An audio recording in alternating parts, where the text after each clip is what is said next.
오늘이 마지막으로 순서가 되기 때문에 경선을 하려고 해요. 제가 더불어민주당 타이핑을 크게 하겠습니다. 자, 더불어민주당 화이팅! 더불어민주당 화이팅! 됐죠? 자, 지금부터 김종인 비상대책위원회 대표의 속개선으로 더불어민주당 제66차 비상대책위원회 회의를 시작하겠습니다. 김종인 대표의 발언이 있겠습니다. 아직도 수행 예산이 전망이 전혀 보이지 않는 것 같습니다. 과연 정부가 수행 예산이 우리 경제 상황을 고려했을 때 꼭 필요해서 수행 예산을 편성을 한 건지, 그렇지 않으면 수행 예산이 없어도 상관이 없는 건지, 이 자세를 좀 납득하기가 좀 어렵습니다.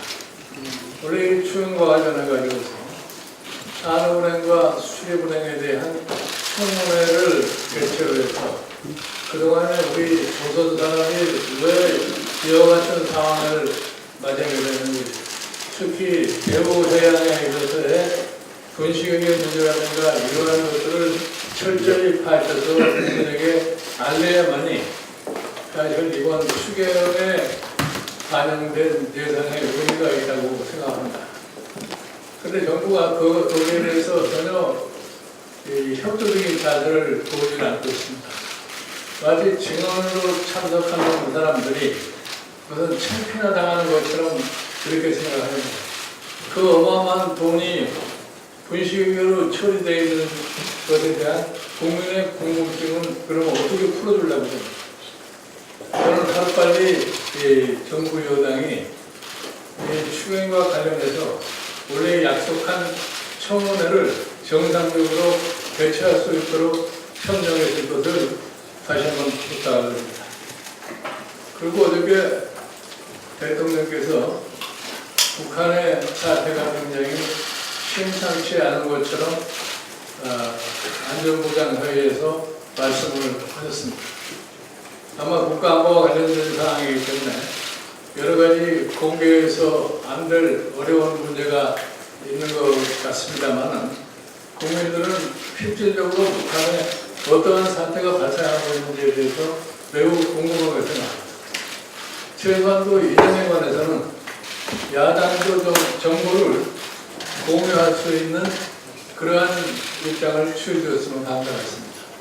예를 들어서 외무장관이나 국정원장이 공개는 하지 않더라도 야당 수뇌부에게 지금 현재 북한에서 진행되고 있는 상황이 어떻길래 북한에 상당한 동요가 있을 수 있다는 발언이 나오게 되는지, 그에 대해서 좀 적극적인 야당에 대한 협조를 당부드립니다.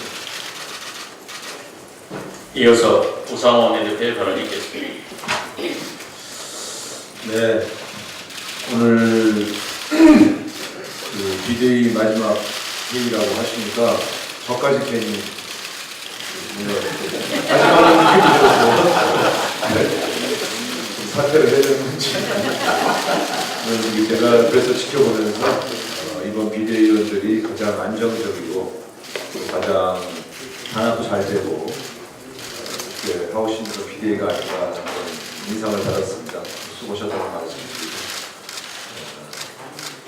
후임 지도부가 구성되면 이 전통과 기풍을 이어서 더불어민주당 잘 이룰 수 있도록 나아가는 말씀드리고, 비대위를 그만두신다고 해서 당을 떠나시는 게 아니라는 점을 제가 분명히 말씀드리면서 당을 위해서 같이 노력을 나가자는 말씀드리겠습니다.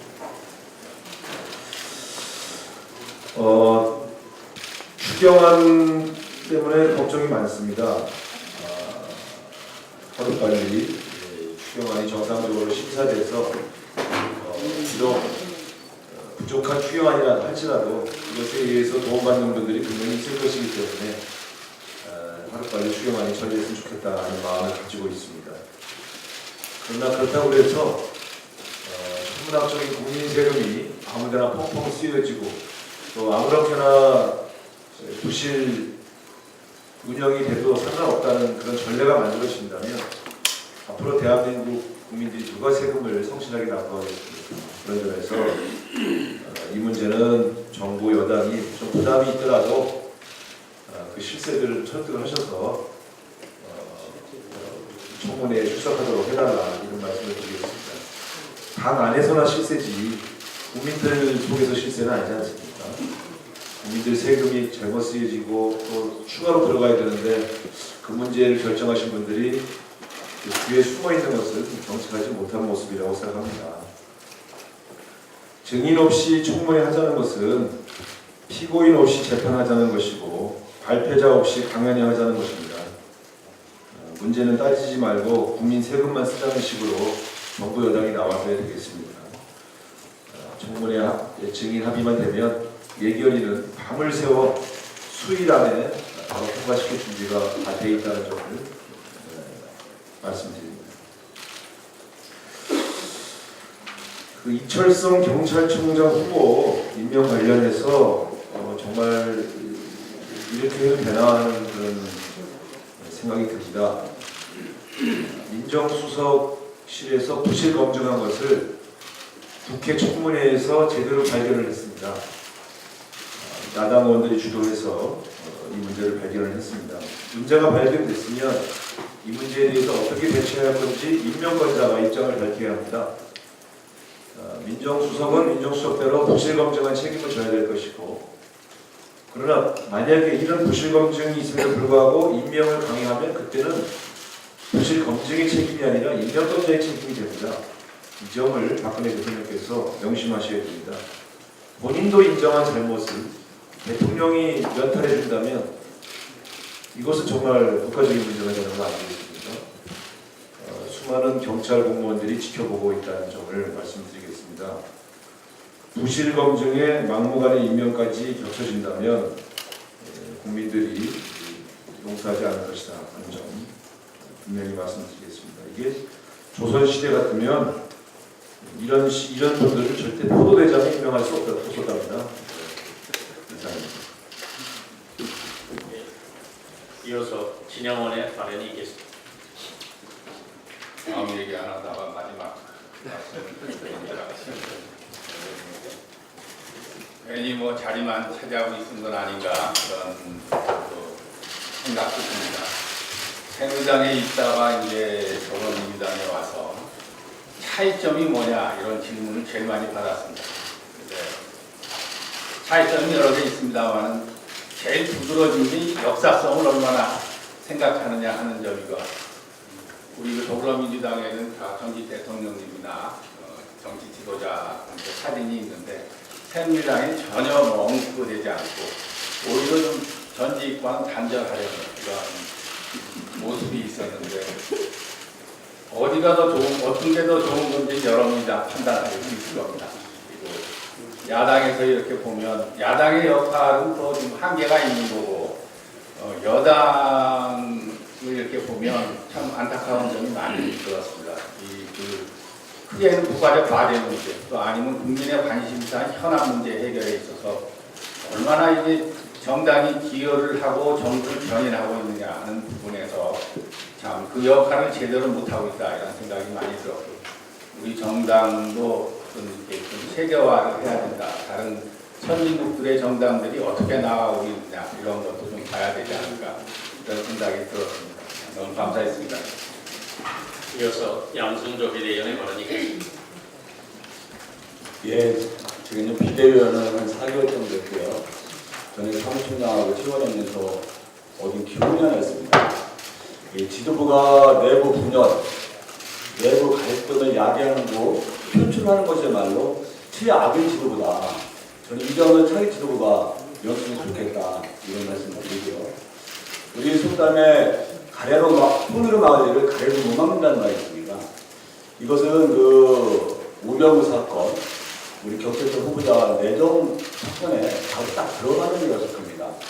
박근혜 대통령의 인식의 대전환을 강력하게 촉구합니다. 이어서 김영순 비대위원의 발언이 있겠습니다.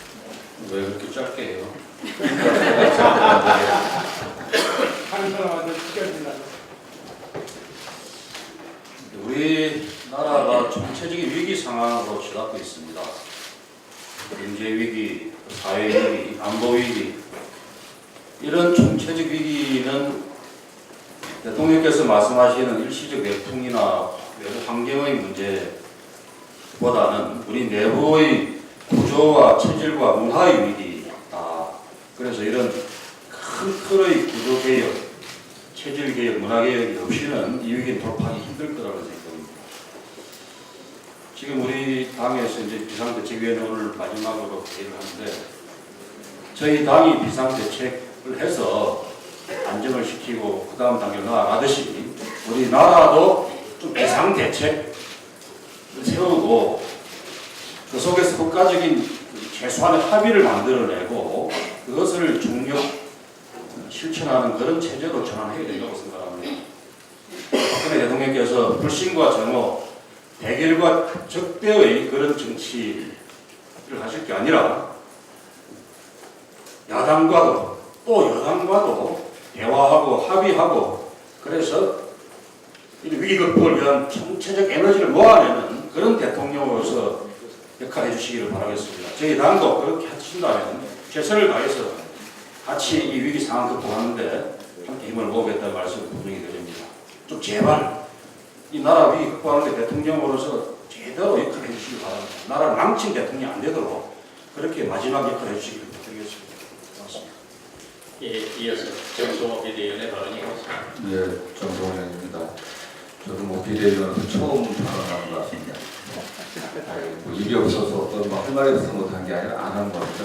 뭐 무의도 또 하나의 또 행동이기 때문에 김종인 비대위원장이 또 우상원 대표 중심으로 비대위원들이 정말 절제 있고 또 품위 있고 책임감을 가지려고 노력했던 것 같습니다. 후임 지도부도 절제와 품위 또 책임감을 갖고 국가 인재를 책임진다는 생각을 하고 해주셨으면 하는 그런 마음이고요. 정치나 법률이 이 정의롭지 못한 뭐 폭력의 다름이 없습니다. 우병우 청와대 수석이나 또 김순환 검찰총장이나 대학의 학생들을 외치는 게 하늘이 무너져도 정의는 세월 아닙니다. 과연 정의가 있는지 정의가 뭐겠습니까? 수호지심이라고 합니다. 자기의 잘못에 대해서 부끄러워하고 남의 잘못에 대해서도 부끄러워하는 그런 마음인데 지금 정치가 정의가 없고 부끄러움이 없습니다. 정말 저도 정의를 세우겠다고 법률을 공부한 사람이 한 사람으로서 정말 대한민국 검찰, 대한민국의 정치가 이렇게 됐는지 정말 답답하고요. 윤곽근 특별검사가 임명됐는데 정말 최소한의 수호지심을 갖고 있다고 하면은 제대로 이 사건을 엄정하게 처리해가고 국민들의 의구심을 풀고 나라의 기강을 좀 바로 세우기를 마지막으로 좀 당부드리는 말입니다. 마치겠습니다. 이어서 김현미 비대위원의 발언이 있겠습니다.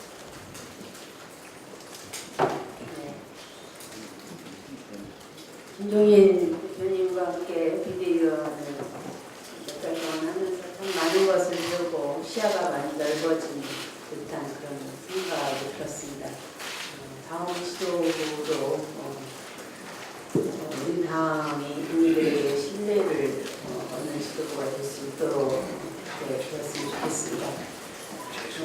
추경이 안 돼서 여러분들 전화도 저한테 많이 하시고 그러는데 대표님께서 말씀을 하셨습니다. 그런데 저는 이 정부에 소위 책임이 있다라고 하는 사람들이 정말 책임 있게 행동을 했으면 좋겠다 이런 생각이 듭니다. 장관을 맡고 또 부총리 또 청와대 수석 이렇게 이런 중요한 자리를 맡을 때 굉장히 기분이 좋으셨을 겁니다. 그리고 권한을 행사할 때 어떤 내가 이런 결정권자다 이런 데서 오는 그런 뭐라고 표현하면 좀 기사 허짓 같은 거 그만하고 거기까지 권한을 행사하는 데 대한 느낌들이 있으셨을 건데 저는 그만큼 자기가 행사한 권한에 대해서 의무를 다하는 것, 그 책임을 다하는 것이 그 권력에 가까울수록 권력을 가진 사람들의 도리가 아닌가 싶습니다. 조경원 부총리께서는 부총리가 되고 난 다음에 초이노미스다 이래가지고 뭐 엄청난 새로운 경제 패러다임을 지금 한국 사회에 불러오는 것처럼 아주 휘황찬란하게 등장을 하셨습니다. 그리고 1년 넘게 계시면서 지금 우리가 이렇게 보면은 부동산 경기 띄워서 가계부채 늘려놓은 거 말고는 그분은 하고 가신 게 없습니다. 그런데 보니까 한게 이제 이 대우조선해양에 이렇게 수조 원대 분식이 있음에도 불구하고 마지막에 4조 2천억을 전혀 담보도 없이 지금 돈을 쏟아부는 결정을 하셨거든요. 그러면 그 정도의 권한을 행사했으면 내가 왜 했다, 내가 왜 이렇게 했다 이렇게 이야기를 하는 것이 좀 당당하지 않습니까? 안종범 수석도 청와대 지금 왕수석 아닙니까? 그럼 내가 왜 그런 일을 했다 이걸 당신들이 나와서 얘기를 해야지. 그럼 박근혜 대통령이 나와서 그런 얘기를 하셔야 됩니까? 저는 이 두 분의 처사가 행동하시는 게 굉장히 비겁하고 겁쟁이다 이런 생각이 듭니다. 이 꽉 막힌 전국을 풀 열쇠를 쥐고 있는 사람들이 대통령의 가장 최측근 실세들 아닙니까? 최측근 실세들이 이걸 풀어야지. 지금 제가 이렇게 최근에 돌아가는 분들 돌아가는 거 보면은 저한테 지금 전화하시는 분들이 찾아오신 분은 정시석 대표님 전화 한 통 하셨고요. 김광민 정책위 의장 전화 한 통 하셨고요. 유일호 부총리님 한 사나흘 전에 잠깐 오셨다 가시고요. 아무도 추경을 해달라고 얘기하는 사람이 없습니다. 근데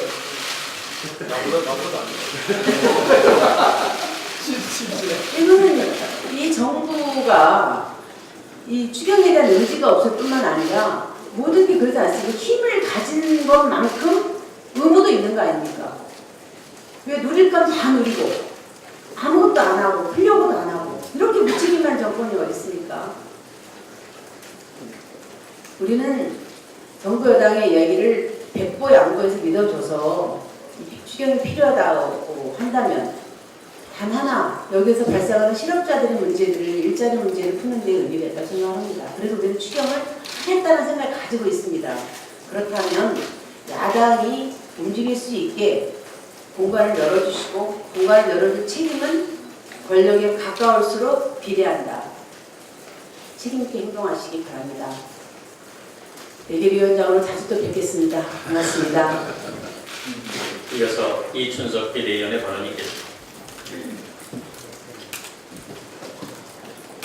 4개월의 비대위원직을 마무리합니다. 김종인 비상대책위원장님이 지난 총선에 호남이 정말 소수정당으로 됐기 때문에 저하고 비대위원 국회의원 3명 중에 2명을 비대위원으로 임명한 걸로 알고 있습니다. 호남의 목소리를 좀 더 많이 했어야 하는데 그러지 못해서 좀 즐거웠다는 말씀을 드립니다. 마지막 또 호남의 목소리를 한마디 하고 물러나도록 하겠습니다. 호남의 국회의원이 28명인데 국민의당이 23명, 저희 당이, 우리 당이 3명, 새누리당이 2명입니다. 근데 호남 출신의 새누리당의 당대표가 나왔기 때문에 목소리는 또 달라질 거라고 생각합니다. 8월 13일 날 우리 전라북도주에서 당대표 연설을 했습니다. 근데 그 다음 월요일 날에 전라북도 신문의 대다수 신문 일면의 기사가 새누리당보다 더 못한 더불어민주당 이렇게 기사가 하시고 있습니다. 당대표님들 후보들이 주어진 시간이 8분씩인데 세 분이 단 한 명도 쇼라도 전라북도의 현안 문제를 이야기 안 했습니다. 그 전에 좀 전에 새누리당의 대변대회를 했는데 해방금에 뭐 해주겠다, 신공항 만들겠다, 쇼라도 그런 얘기를 하는데 우리 당대표님은 점잖으신가는 모르겠지만 단 한 분도 지역 현안에 대해서 언급조차 안 하셨습니다. 그러니까 그 다음 신문에 새누리당보다 못하는 더불어민주당이라고 합니다. 그러면서도 내년에 다시 중국 대선이 열리면 호남에서는 90% 정도 지지해 줄 것이다 생각하는 그런 생각은 어떻게 하시는지 잘 모르겠습니다. 지금 여러 가지로 호남이 우리 당, 국민의당, 새누리당이 특별을 보이고 있기 때문에 여러분 지구에서 더 많은 관심과 배려를 해주실 것을 부탁드립니다. 이어서 이기호 비대위원의 발언이 있겠습니다. 네, 이제 호남 출신 비대위원으로서 임기가 끝납니다. 이춘석 의원님 말씀대로 그동안 당내 소수로 전락한 호남 출신 의원으로서 얼마나 호남의 목소리를 당에 제대로 전달을 했는지 지금 시점에서 생각하면 참 회의를 갖지 않을 수가 없습니다. 광주 전남은 전북보다 더욱 심각합니다. 정말 광주 전남 전 의원 수가 18인데 우리 당과 새누리당이 의석수가 같습니다. 한 석씩으로 있습니다. 정말 지역에 내려가면 더불어민주당 소속 의원으로서 소외감을 느끼지 않을 수가 없고 당에 올라오면 또 국회에 들어오면 당내에서 호남 출신 소수파로서 또 소외감을 함께 가지고 있습니다. 새로운 지도부 간곡히 부탁을 드립니다. 광주 전남을 되찾지 못하면 우리는 정권 교체할 수 없습니다. 최근에도 뭐 이상한 여러 가지 추측성 얘기들이 나오고 있습니다만은 광주 전남에 대한 인식을 새롭게 하지 않으면 우리는 영원한 나라입니다. 반드시 그런 점 명심하시고 호남에 대한 진지한 자세를 가져주실 것을 간곡히 부탁드립니다. 추가로 발언하실 분 계십니까? 네, 오늘이 마지막 회의니까 지난 7개월 동안 포트를 주신 여러 언론인들에 대해서 감사의 말씀 드립니다. 예, 그러면 모두들 수고하셨다는 의미로 큰 박수를 치면서 네.